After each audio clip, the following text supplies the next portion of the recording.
Washington changed the federal rules, but many states won't follow unless lawmakers pass a new bill. That means no tax on tips could still mean tax tips in your state, turning a policy win into a budget brawl. In 2026, millions of workers may discover a nasty surprise.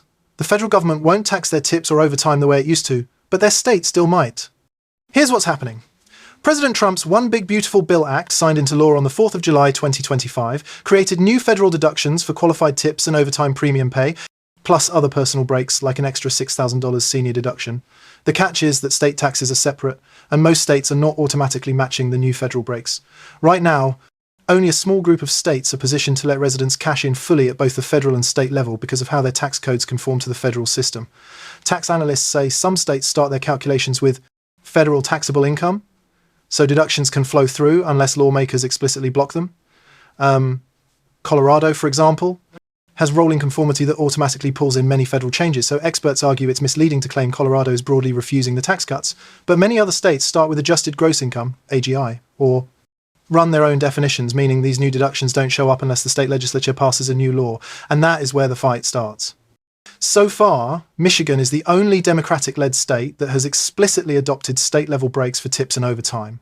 Meanwhile, only 4 states are currently described as fully conforming to the main personal deductions tied to tips, overtime, certain auto loan interest, and the senior benefit: South Carolina, North Dakota, Montana, and Idaho. Oregon and Iowa conform to most, but not the enhanced senior deduction, and Colorado keeps the senior benefit, but not the overtime premium pay deduction. On the other side, big blue states, New York, California, Illinois, have not committed, citing potential revenue hits. One estimate puts New York's exposure as high as $1.7 billion. Treasury Secretary Scott Bessent is publicly accusing certain blue states of blocking worker tax relief, but tax experts counter this as largely structural. Congress designed the federal breaks in a way that often doesn't automatically translate into state tax codes, forcing states into a budget trade-off.